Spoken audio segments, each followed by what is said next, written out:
नमस्कार दोस्तों, आज की इस वीडियो में हम लोग महात्मा बुद्ध के 10 उपदेशों को जानेंगे। यह उपदेश ऐसे हैं जो भी व्यक्ति इन उपदेशों को अपने जीवन में उतार लिया उसका जीवन धन्य हो जाएगा। चलिए दोस्तों, बिना समय गवाए ही वीडियो को शुरू करते हैं। नंबर 1, दूसरों का बुरा न करें। यानी कहने का अर्थ यह है कि अपनी प्राण रक्षा के लिए भी जानबूझकर किसी प्राणी का वध न करें। जहाँ मन हिंसा से मुड़ता है वहाँ दुख अवश्य ही शांत हो जाता है। नंबर 2, सत्य के बारे में जानें। यानी इसका मतलब यह है कि 3 चीज़ें ज़्यादा देर तक छुपी नहीं रह सकती।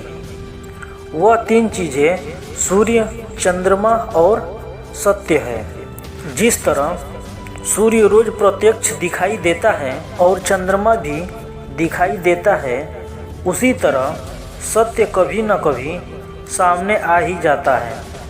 अतः असत्य को अपने आचरण में न उतारें, उसे दूर रखने में ही मनुष्य की भलाई है। नंबर 3, जीवन का उद्देश्य सही रखें। यानी जीवन में किसी उद्देश्य या लक्ष्य तक पहुंचने से ज़्यादा महत्वपूर्ण उस यात्रा को अच्छे से संपन्न करना होता है। नंबर 4, प्रेम का मार्ग अपनाएं। यानी बुराई से बुराई कभी खत्म नहीं होती।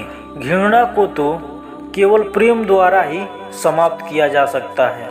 यह एक अटूट सत्य है। नंबर 5, खुद जैसा औरों को न समझें। यानी जैसा मैं हूँ वैसा ही वे हैं और जैसे वे हैं वैसा ही मैं हूँ। इस प्रकार सबको अपने जैसा समझकर न किसी को मारें और न ही मारने को प्रेरित करें। नंबर 6, स्वयं पर विजय। यानी जीवन में हजारों लड़ाइयाँ जीतने से अच्छा है कि तुम स्वयं पर विजय प्राप्त कर लो, फिर जीत हमेशा तुम्हारी ही होगी। इसे तुमसे कोई नहीं छीन सकता। नंबर 7, दूसरों को सुख दें। यानी मनुष्य यह विचार करता है कि मुझे जीने की इच्छा है, मरने की नहीं। सुख की इच्छा है, दुख की नहीं। यदि मैं अपनी ही तरह सुख की इच्छा करने वाले प्राणी को मार डालूं तो क्या यह बात उसे अच्छी लगेगी? इसलिए मनुष्य को प्राणघात से स्वयं तो विरत हो जाना ही चाहिए, उसे दूसरों को भी हिंसा से विरत कराने का प्रयत्न करना चाहिए। नंबर 8, बैर भाव न रखें। यानी बैरियों के प्रति बैर रहित होकर हम कैसा आनंदमय जीवन बिता रहे हैं। नंबर 9, पशु हिंसा से बचें। पहले 3 ही रोग थे, इच्छा, शुद्धा और बुढ़ापा। पशु हिंसा के बढ़ते हुए 98 हो गए हैं।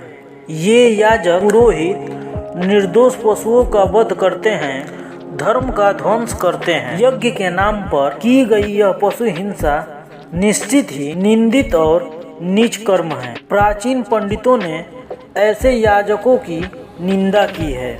नंबर 10, चर्म धारण न करें। भगवान बोलते हैं भिक्षुओं, बाघ और चीता के चर्म को नहीं धारण करना चाहिए।